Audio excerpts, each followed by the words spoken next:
ولو أن أهل الكتاب آمنوا واتقوا لكفرنا عنهم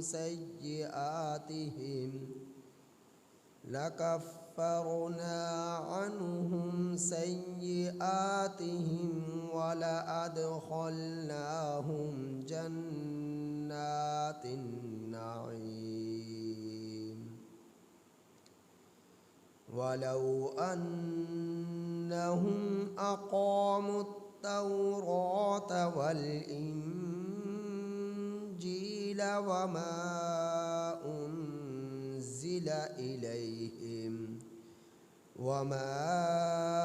أنزل إليهم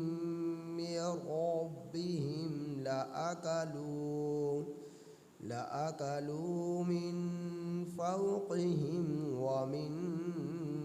تحت أرجلهم منهم أمة مقتصدة وكثير منهم ساء ما يعملون۔ یہ سورۃ المائدہ کی آیت نمبر 65 تا 66 آپ حضرات کے سامنے تلاوت۔ یہ سورۃ المائدہ کی آیت نمبر 65 تا 66 آپ احباب کے سامنے تلاوت۔ ان آیات کریمہ کا ترجمہ یہ: وَلَوْ أَنَّ أَهْلَ الْكِتَابِ، اور اگر بے شک اہل کتاب والے آمنو ایمان لائیں نبی کریم صلی اللہ علیہ وسلم پر، واتقوا اور اللہ کی مخالفت سے ڈرتے رہے، لَكَفَّرْنَا عَنْهُمْ البتہ ہم مٹا دیں ان لوگوں سے سیئاتہم ان کی خطائیں، وَلَأَدْخَلْنَاهُمْ اور البتہ ہم ان لوگوں کو داخل کریں، وَلَأَدْخَلْنَاهُمْ اور البتہ ہم ان لوگوں کو داخل کریں جنات النعیم نعمتوں کے باغات میں، وَلَوْ أَنَّهُمْ اور اگر بے شک یہ لوگ اقاموا التوراۃ قائم کرے تورات کو، والانجیل اور قائم کرے انجیل کو، وما انزل الیہم من ربہم اور جو کچھ نازل کیا گیا ان لوگوں کی طرف ان کے رب کی طرف سے، لَأَكَلُوا البتہ یہ لوگ کھائیں، من فوقہم اپنے اوپر سے، ومن تحت ارجلہم اور اپنے نیچے سے، منہم امۃ مقتصدہ ان لوگوں میں سے ایک گروہ درمیانی چال چلنے والا ہے، مقتصدہ اعتدال پسند ہے، درمیانی چال چلنے والا ہے، وَكَثِيرٌ مِّنْهُمْ اور ان لوگوں میں سے اکثریت، ساء برے ہیں وہ، ما یعملون جو یہ لوگ کام کرتے ہیں۔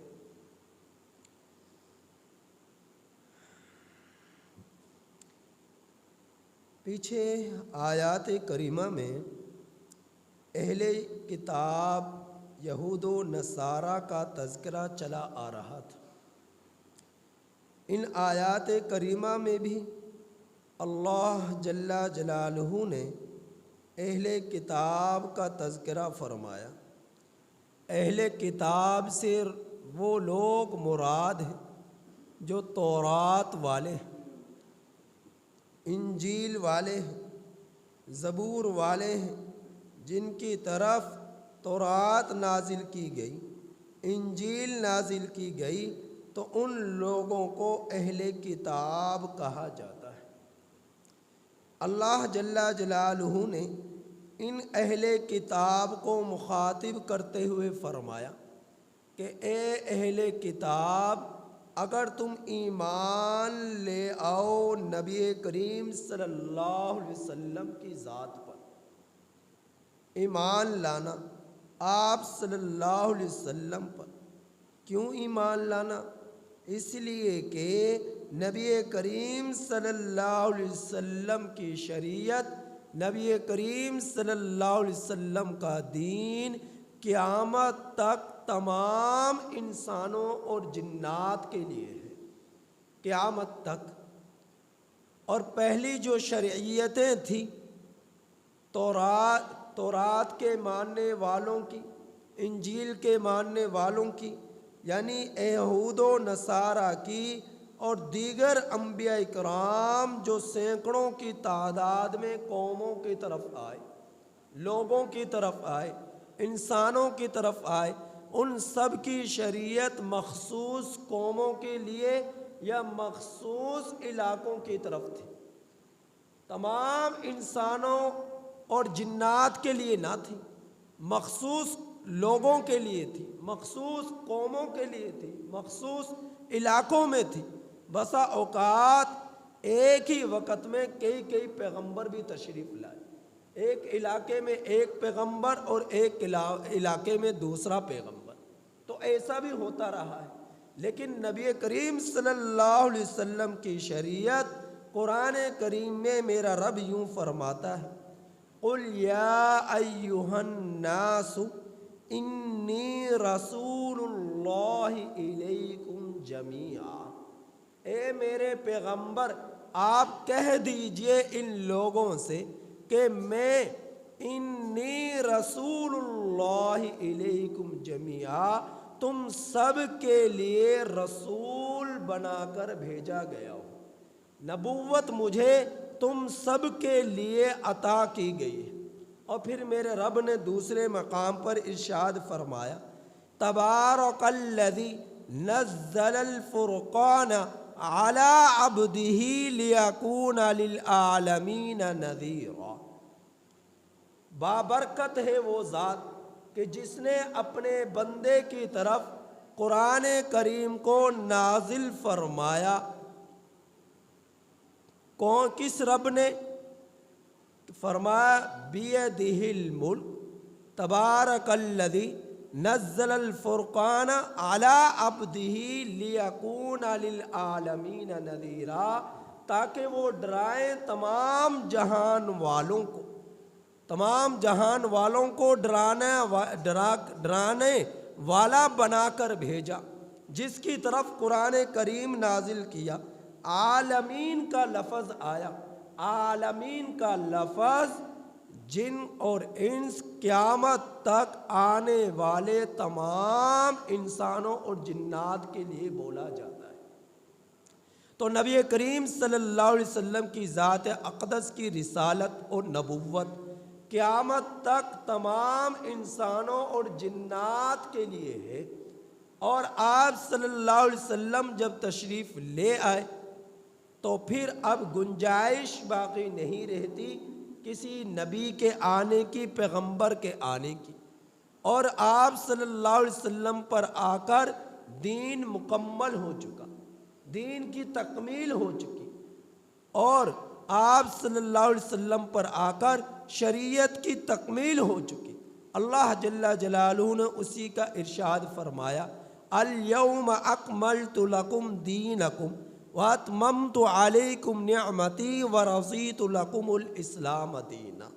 اور پھر ایک جگہ پر میرے نبی نے ارشاد فرمایا کہ بُعِثْتُ إِلَى الْأَسْوَدِ وَالْأَحْمَرِ إِلَى الْجِنِّ وَالْإِنسِ، کہ مجھے بھیجا گیا ہے تمام سیاہ اور گورے لوگوں کے لیے، جن ہوں یا انس ہوں۔ جنات اور انسانوں میں جتنے بھی سرخ لوگ ہیں، جتنے بھی سیاہ لوگ ہیں، مجھے ان سب کی طرف پیغمبر بنا کر بھیجا گیا ہے، ان سب کی طرف۔ تو اللہ رب العزت نے نبی کریم صلی اللہ علیہ وسلم کو تمام انسانوں، چاہے یہودی ہوں، چاہے نصارہ ہوں، چاہے کسی بھی مذہب سے تعلق رکھنے والے ہوں، کافر مشرک، سب کی طرف میرے رب نے نبی کریم صلی اللہ علیہ وسلم کو رسول بنا کر بھیجا ہے۔ اب کوئی بھی مذہب کی کوئی حیثیت نہیں سوائے دین اسلام کے۔ دین اسلام کے علاوہ، شریعت محمدی علیہ السلام کے علاوہ کسی شریعت کی کوئی حیثیت نہیں، کسی مذہب کی کوئی حیثیت نہیں، کسی دین کی کوئی حیثیت نہیں۔ اگر دین ہے اللہ کے ہاں تو وہ دین اسلام ہے، اگر مذہب ہے اللہ کے ہاں تو وہ مذہب اسلام ہے، اگر اتباع ہے اللہ کے ہاں تو وہ اتباع رسول صلی اللہ علیہ وسلم خاتم النبیین ہے۔ اس کے علاوہ کوئی کسی بھی دین کی، کسی بھی مذہب کی، کسی بھی شریعت کی اللہ کی نظروں میں کوئی فوقیت، کوئی اہمیت نہیں ہے۔ اگر دین ہے تو اسلام ہے۔ تو اللہ رب العزت فرما رہے ہیں اس آیت کریمہ میں کہ اگر یہ اہل کتاب ایمان لے آئے نبی کریم صلی اللہ علیہ وسلم پر، اور فرمایا وَاتَّقَوْا، اور ڈرتے رہیں اللہ کی مخالفت سے، دین اسلام کی مخالفت سے، اللہ کے رسول صلی اللہ علیہ وسلم کی مخالفت سے اگر اہل کتاب ڈرتے رہے تو پھر ان کو انعام کیا ملے گا؟ فرمایا لَكَفَّرْنَا عَنْهُمْ، البتہ ہم ان سے مٹا دیں گے سیئاتہم، ان کی خطائیں مٹ جائیں گی۔ یہودیت میں جو زندگی بسر کرتے رہے، ایمان لے آئے، سارے یہودیت کے زمانے کے گناہ مٹ گئے۔ شرک میں جو گناہ کرتے رہے، ایمان لے آئے، یہ ایمان لانا، اسلام لانا زندگی بھر کے شرک کے گناہوں کو مٹا ڈالتا ہے، کفر کے گناہوں کو مٹا ڈالتا ہے، چاہے وہ کتنے ہی سمندر کے جھاگ کی بقدر ان کے گناہ کیوں نہ ہو۔ اللہ رب العزت ایمان اور اسلام کی بدولت تمام گناہوں کو مٹا ڈالتے، یوں ہو جاتا ہے وہ انسان جس طرح کہ آج ہی ماں کے پیٹ سے جنم لینے والا بچہ گناہوں سے پاک صاف ہوتا ہے، اسی طرح یہ 100 سالہ کافر بھی جب ایمان لے آیا، یہ 80 سال، 100 سال، 50 سال، جتنے بھی زندگی بھر میں اس نے گناہ کیوں نہ کیے ہوں، چاہے اس کے گناہوں سے زمین بھر گئی ہو، آسمان بھر گیا ہو، سمندر بھر گئے ہوں، فضا بھر گئی ہو، اللہ رب العزت اس کے تمام گناہوں کو مٹا ڈالتے۔ یہ اللہ کی طرف سے اس کے لیے بشارت ہے۔ کیا بشارت ہے؟ لَكَفَّرْنَا عَنْهُمْ سَيِّئَاتِهِمْ، البتہ ہم ان سے ان کی خطائیں مٹا ڈالیں گے۔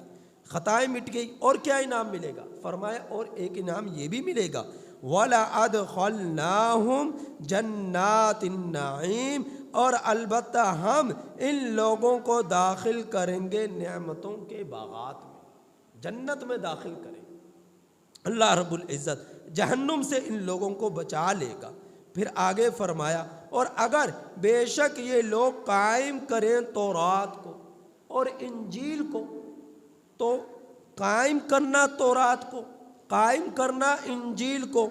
اور جو کچھ نازل کیا گیا ان کی طرف، ان کے رب کی طرف سے، اس پر قائم ہو جائیں۔ کیا مطلب ہے تورات پر قائم ہونے کا، انجیل پر قائم ہونے کا؟ یہ بات تو جو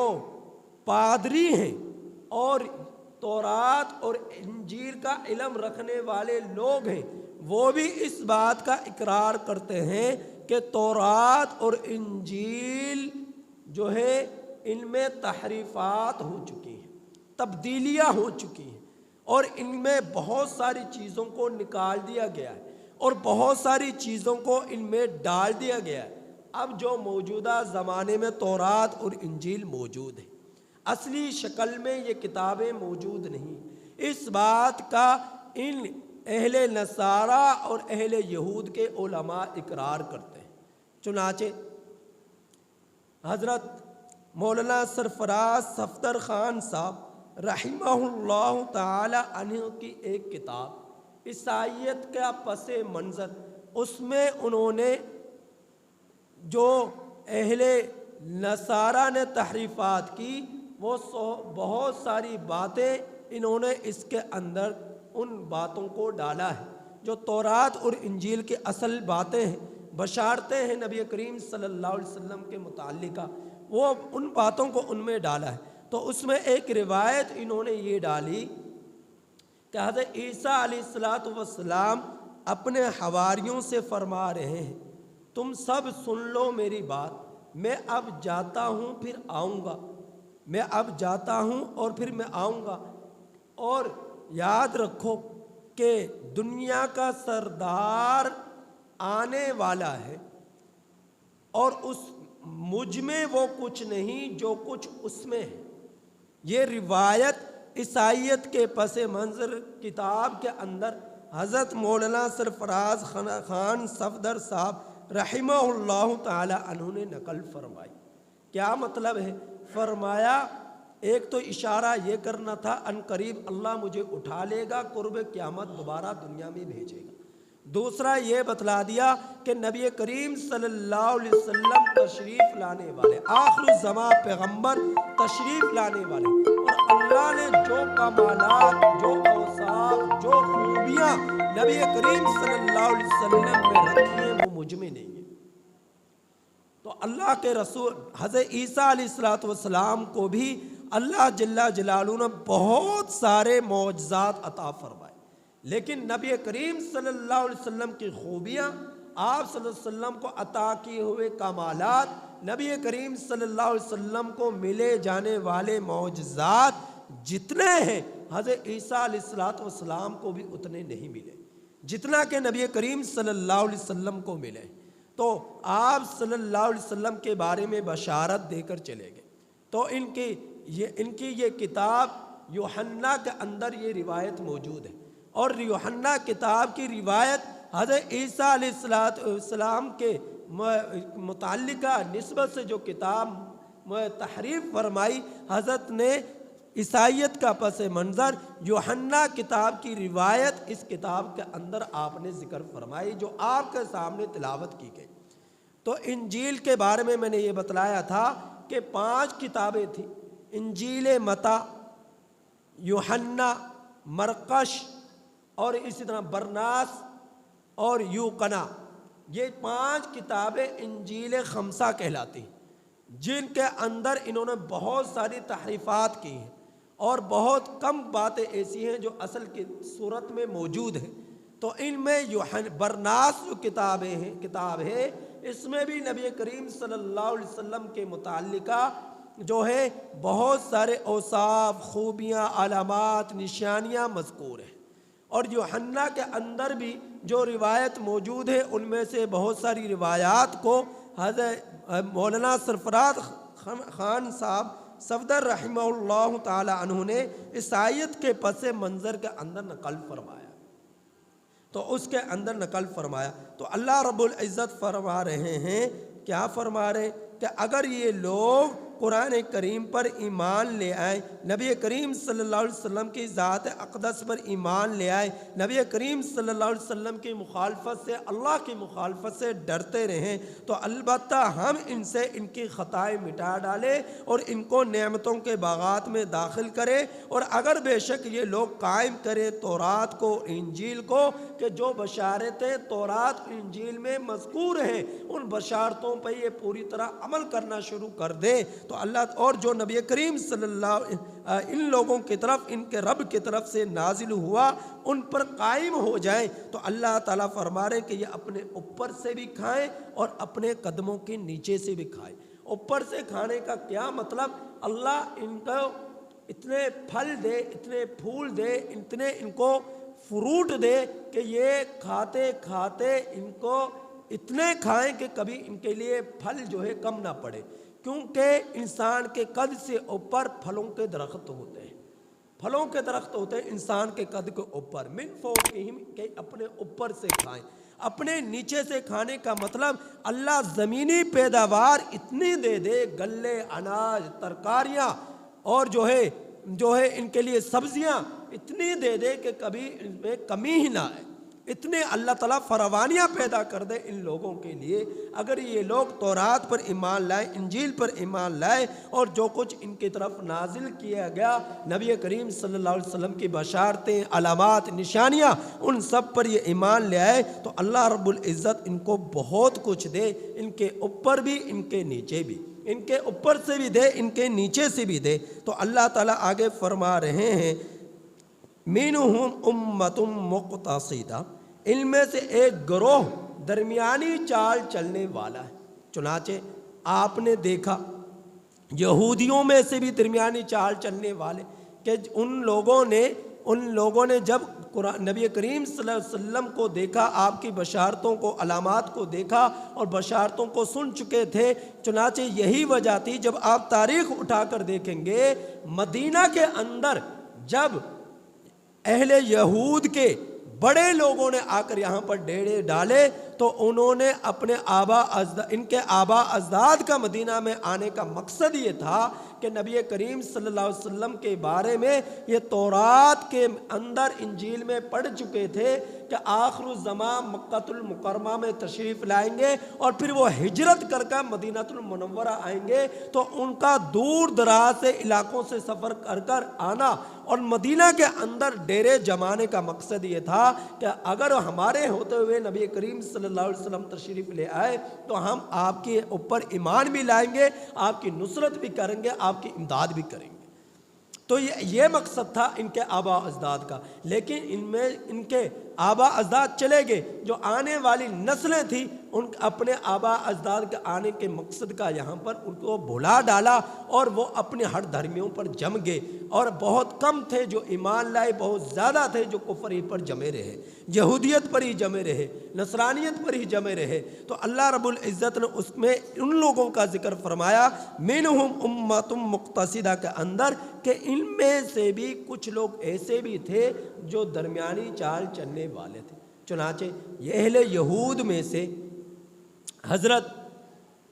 اسید رضی اللہ تعالیٰ عنہ، حضرت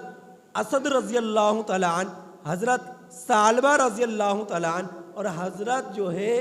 بنیامین عبداللہ بن سلام رضی اللہ تعالیٰ عنہ اور اسی طرح حضرت بنیامین رضی اللہ تعالیٰ عنہ، یہ یہودیت میں سے جب آپ صلی اللہ علیہ وسلم کو دیکھا تو آپ صلی اللہ علیہ وسلم پر ایمان لائے اور آپ کی شریعت پر زندگی بسر کری، ایسی دنیا سے گئے، یہودیت سے دائرہ اسلام میں داخل ہوئے۔ اور اسی طرح اہل نصارہ میں سے حضرت عدی بن حاتم رضی اللہ تعالیٰ عنہ، حضرت تمیم داری رضی اللہ تعالیٰ عنہ وغیرہ یہ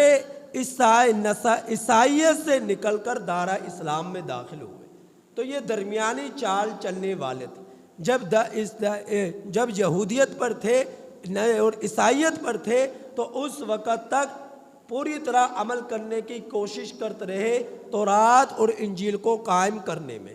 اور جب آپ صلی اللہ علیہ وسلم کو دیکھا تو آپ صلی اللہ علیہ وسلم کی علامات اور نشانیوں کو دیکھنے کے بعد فوراً یہ نبی کریم صلی اللہ علیہ وسلم پر ایمان ملائے اور دین کے لیے سب کچھ اپنا قربان کر دیا۔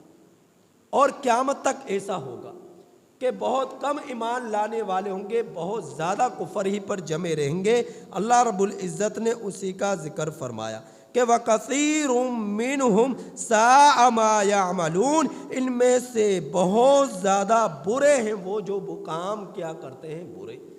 حضرت عیسیٰ علیہ السلام بھی قرب و قیامت کے وقت جب تشریف لائیں گے اس وقت بھی آپ پر ایمان لانے والے لوگ ہوں گے، لیکن کچھ علاقے ایسے بھی ہوں گے جن کے اندر آپ پر ایمان نہ لانے والے ضدی یہودی اور عیسائی ہوں گے، لیکن بہت کم ایسے ہوں گے جو ایمان لانے والے ہوں گے، جس طرح چین ہے، جاپان ہے، رشیا ہے، ان علاقوں میں بہت سارے لوگ ایسے ہوں گے جو حضرت عیسیٰ علیہ السلام کے دیکھ کر بھی نبی کریم صلی اللہ علیہ وسلم کے شریعت پر ایمان نہیں لے کر آئیں گے۔ تو حضرت عیسیٰ علیہ السلام بھی جب تشریف لائیں گے تو نبی کریم صلی اللہ علیہ وسلم کے شریعت کی اتباع کریں گے، ایک امتی کی حیثیت سے تشریف لائیں گے۔ تو آیت کریمہ کا خلاصہ یہ ہوا کہ آپ صلی اللہ علیہ وسلم پر ایمان لانا، آپ کی شریعت پر ایمان لانا، یہ تورات ہی کو قائم کرنا ہے، انجیل ہی کو قائم کرنا ہے، اور انجیل کو قائم صحیح معنی میں تبھی کیا جا سکتا ہے جب آپ صلی اللہ علیہ وسلم کو آخر زمان یہ اہل یہود پیغمبر مانے اور آپ کی تعلیمات پر عمل کرے۔ اور پھر فرمایا اگر یہ ایسا کرنا شروع کر دے، کفر سے باز آ جائیں، شرک سے باز آ جائیں، نبی کریم صلی اللہ علیہ وسلم پر ایمان لے آئیں، تو پھر اللہ ان کو اتنا دے کہ ان کے اوپر سے بھی کھانا نازل ہو، پھلوں کی صورت میں، فروٹ کی صورت میں، اور ان کے قدموں کے نیچے سے بھی خوب غلے اناج کی پیداواریں ہوں، اور اللہ رب العزت پھر اس سے بڑھ کر ان کے آخرت کو بھی سنوار دے کہ ان کو جنت میں داخلہ نصیب فرما دے۔ اللہ سے دعا ہے کہ اللہ تعالیٰ ان آیات کریمہ کے ہم سب کو صحیح سمجھ عطا فرمائے اور کامل جو ہے سمجھ عطا فرمائے۔